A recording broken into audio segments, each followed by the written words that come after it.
Je me présente, Patrick Henner-Simonet, je suis chef de projet IPv6 pour le réseau mobile Orange. Donc aujourd'hui, Orange a fait le choix pour passer en IPv6, a fait le choix d'IPv6 only. Voilà, donc je vais vous présenter toutes les problématiques que l'on rencontre pas vraiment avec IPv6 only, mais pour finaliser IPv6 only, pour concrétiser IPv6 only. C'est-à-dire en fait passer d'un réseau qui est dual stack, enfin pas vraiment dual stack, qui est IPv4 plus IPv6, à un réseau qui n'est vraiment que IPv6. Parce que finalement, la finalité d'IPv6 only, c'est d'avoir un réseau qui n'est que IPv6. Voilà. Donc, je vais vous parler de la problématique roaming, la problématique de la transition vers IPv6 only, de DNS 6.4, le CLAT, le path MTU Discovery, et puis un bilan de tout ça, un bilan rapide de tout ça. Voilà, donc, comme je le disais, le choix d'Orange, c'est de faire de l'IPv6 only avec du NAT 6.4 et DNS 6.4. Donc, les mobiles passent en IPv6 lors d'un changement de mobile ou d'un upgrade d'OS.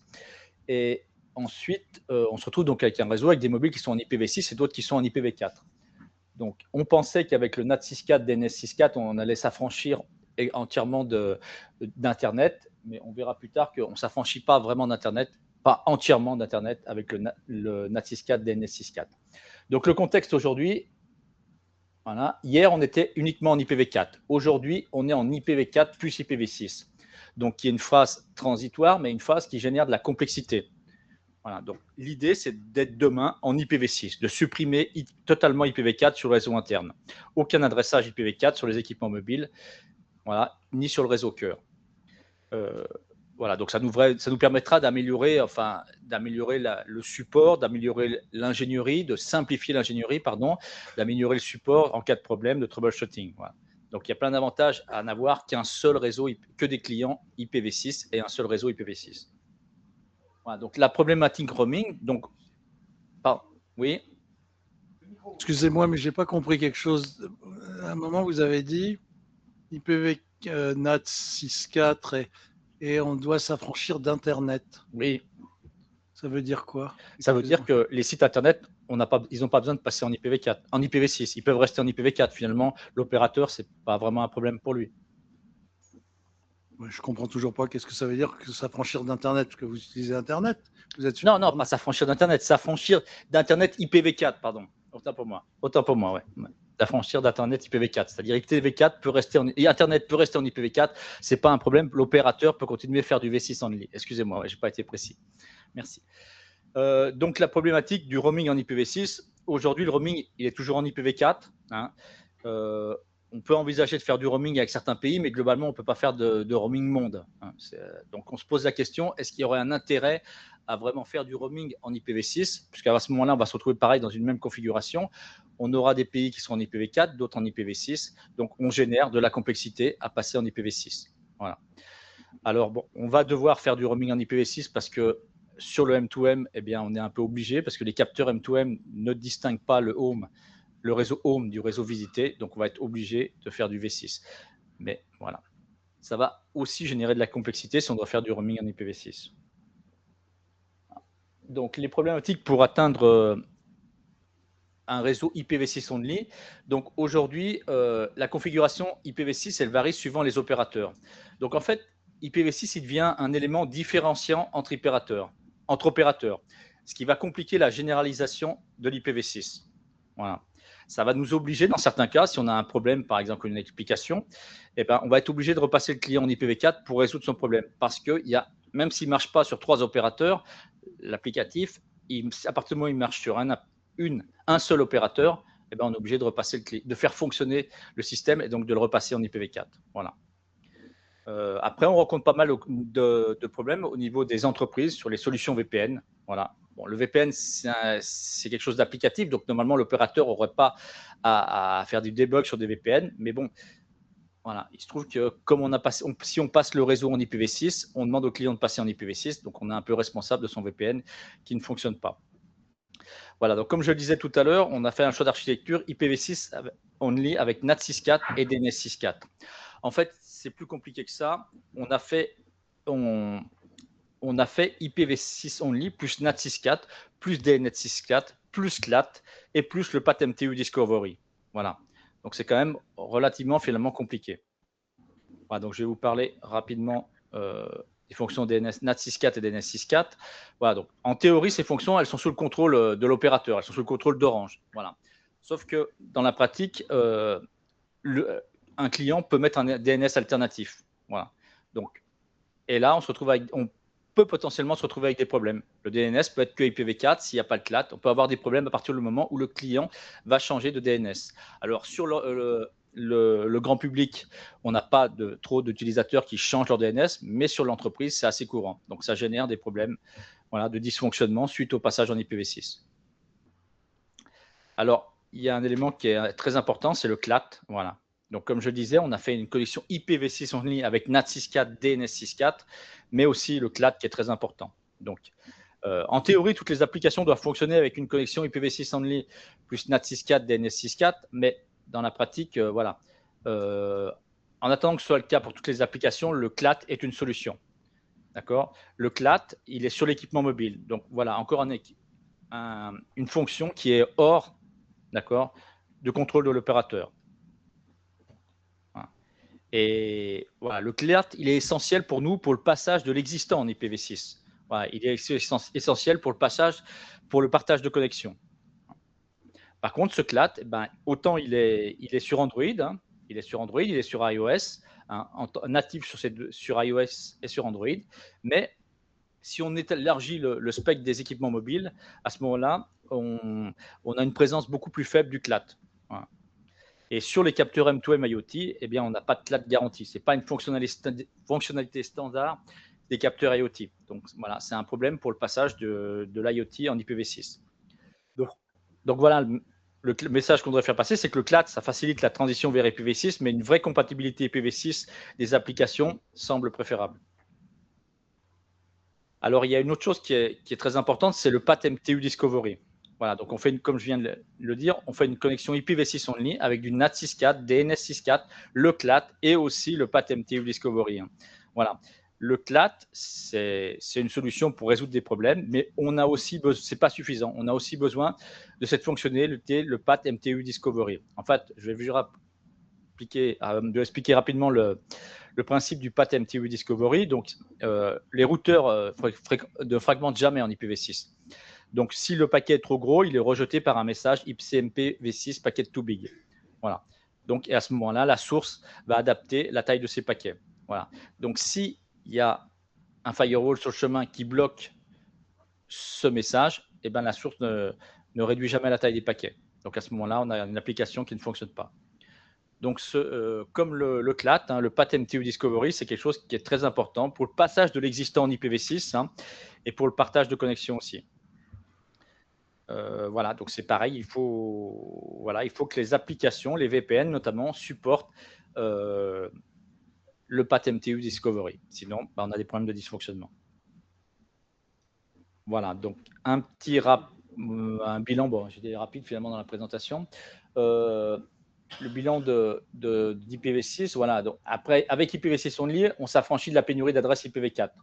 Mais on introduit quand même une complexité opérationnelle supplémentaire. Donc, on pense que voilà, IPv6 only, c'est le meilleur choix stratégique, à condition de limiter la durée du temps où on va être finalement en IPv4 et en IPv6. Voilà. Et donc, il faut aller vers des réseaux IPv6 only. Aujourd'hui, ça nous paraît compliqué d'avoir des réseaux IPv6 only. Voilà. Sur le grand public, on a l'objectif d'arrêter IPv4 en 2030. Bon, aujourd'hui, ça nous paraît peu probable. Si on arrive à atteindre 99% des connexions IPv6 d'ici 2030 pour les clients sur le grand public, ce sera déjà très bien. Voilà.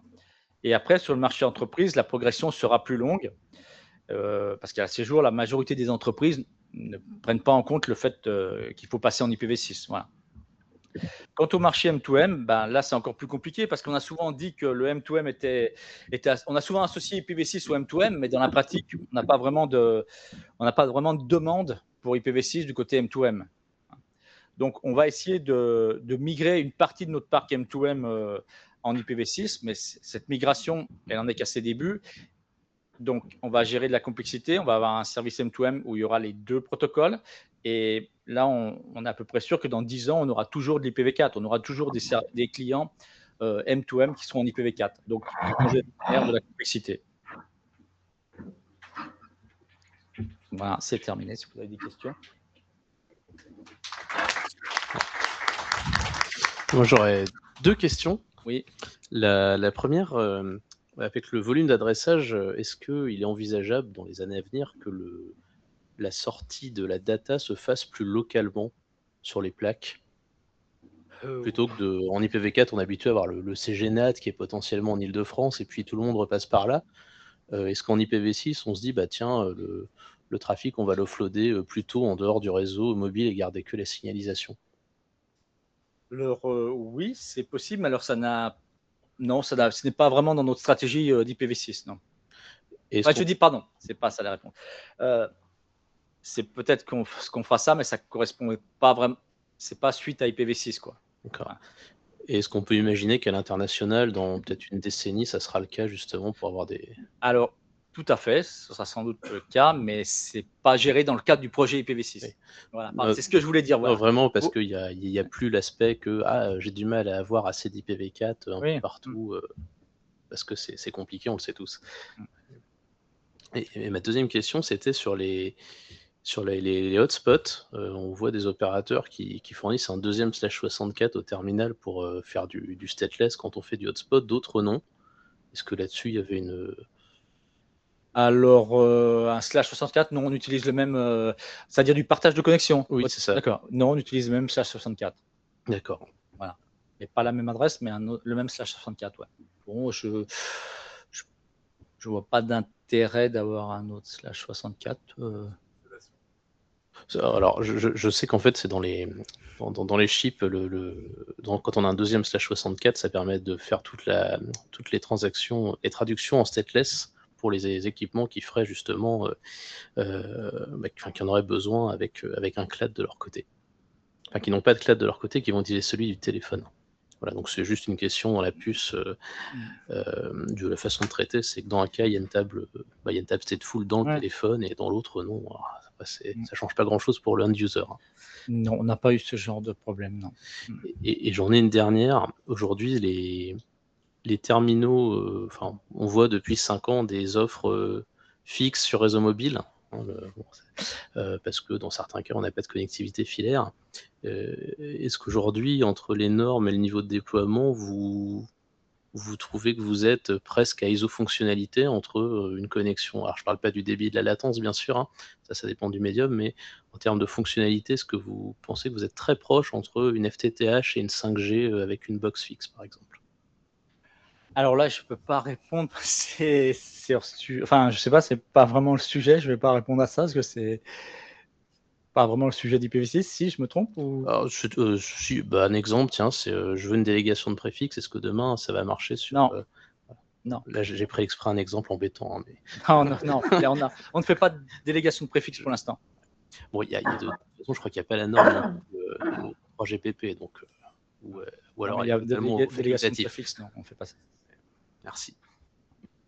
Il n'y a pas que ça, hein, juste pour compléter. Hein. Le mobile, il prend un /128. Hein. Non, le mobile, il prend un /64, comme l'a dit. Quand on a un abonnement 5G, on a un /128. Hein. On n'a pas de /64. Non, quand vous avez un abonnement 5G, vous avez aussi un /64. Sur le téléphone? Oui, sur le téléphone. Quoi qu'il arrive, vous avez un /64. Ouais. Le téléphone peut prendre un /120. Enfin, ça prend une seule adresse, mais dans un /64. Ah oui, d'accord. Oui, voilà.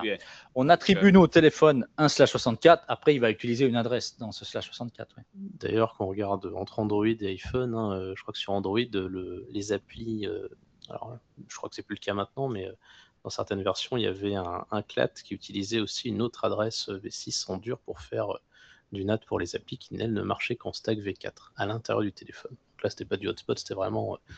Et Apple, eux, ont été beaucoup plus, on va dire, autoritaires dans leur façon d'implémenter en forçant les gens qui développaient à tout de suite l'implémenter jusqu'à la couche applicative. Mais on voit des réservations d'adresses internes aux machines qui sont totalement fantomatiques. Enfin, si on cherche pas, on ne les verra jamais. Voilà, donc puisque vous parlez d'Apple, justement, Apple oblige les fournisseurs d'applications à être en IPv6. Apple n'implémente le CLAT que sur le partage de connexion. Donc ça, c'est plutôt une bonne chose. Oui, pardon. Oui, bonjour. J'ai une question sur les questions d'IPv6 et du M2M. Oui. IPv6, IPv4, vous parlez de M2M cellulaire, donc sur quelle technologie réseau? 2G, 3G, 4G? Et est-ce que le sunsetting peut vous aider Alors, à... oui, tout à fait. On espère, tout à fait. Le sunsetting va nous aider sans doute à passer les clients en 4G et donc en IPv4, oui. En IPv6, pardon. Oui, oui, tout à fait. Oui. Mais là, je parlais peu importe la technologie pour l'instant, voilà. Parce il y a quand même beaucoup de clients M2M qui font de l'itinérance, donc là, la 2G, 3G va rester. Et du coup, c'est l'itinérance de gens qui sont qui ont des SIM étrangères qui viennent en France et qui ont un service en France, ou c'est quel genre de... Ça peut être dans les deux cas sont présents. Ouais. Et Merci. disons que, voilà, pardon, ce que je voulais dire sur le M2M, c'est qu'un client à qui on va fournir du V6 en France, il faut que ses SIM aussi, elles puissent faire du V6 à l'étranger. Voilà. C'est surtout ce cas-là qui nous oblige à faire du V6 en roaming. Voilà. Parce que les capteurs M2M ne distinguent pas, enfin, le protocole home du protocole itinérance. Donc, ils peuvent pas te faire. Voilà, sur un mobile, vous restez toujours en IPv4 parce que le mobile, il sait que vous êtes à l'étranger, il vous rebascule en IPv4. C'est pas le cas des capteurs M2M. Merci. Bonjour. Question pour le failover. Bon, pour le support IPv6 dans les 4G, 5G, c'est clair. À niveau de SPI Gateway, à niveau de MF, ça fonctionne de la même façon. Mais s'il y a le perte de 4G, 5G et portable tombe sur le 2G, 3G, qu'est-ce qui se passe? Bah, là, il n'y a pas de. En IPv6, c'est pareil, vous êtes en IPv6, en 2G, 3G, 4G, 5G, Mais peu importe. 3G, ça, c'est notre niveau de support, à niveau de PPP et c'est contrôle plan. Donc, c'est un autre démarche pour l'intégration. Est-ce que c'est bien réalisé chez vous? Oui, tout à fait. Oui, vous avez du V6, quelle que soit la technique, quel que soit le RAT, ouais. D'accord. 2G, 3. Et deuxième petite question, concernant le problème de roaming, ça c'est plutôt le problème, ce que pas tous les opérateurs aujourd'hui supportent IPv6 et donc le risque que l'abonné dans le réseau étranger ne peut pas établir, donc l'opérateur étranger ne peut pas établir la communication IPv6 avec le réseau home? Alors, le problème, c'est qu'on voudrait éviter de refaire ce qu'on a fait un peu sur le réseau Orange France, c'est de se retrouver avec de la complexité en roaming. Voilà. Donc, si on commence à ouvrir IPv6, on pourrait ouvrir IPv6 avec quelques pays, mais après, on se retrouve avec des pays en V4, des pays en V6. Ça génère beaucoup de complexité, tout ça à gérer. Voilà. C'est ça notre problématique. Parce que, par exemple, on a fait des tests il y a 1 an en Allemagne, et en campagne allemande, eh ben, on n'a pas de V6. Voilà. Même si l'opérateur nous a dit que normalement, on pouvait faire du V6. On a vu qu'en campagne, eh ben, on n'a pas de V6. Donc, c'est difficile d'ouvrir un service si on n'est pas sûr à 100% qu'il va marcher. Et puis, voilà, c'est ce que j'ai voulu dire dans cette présentation. Notre grosse problématique aujourd'hui, c'est que voilà, on est sur une période où on a les deux, IPv4, IPv6. C'est compliqué, quoi. C'est compliqué à gérer. Voilà. Donc, Merci.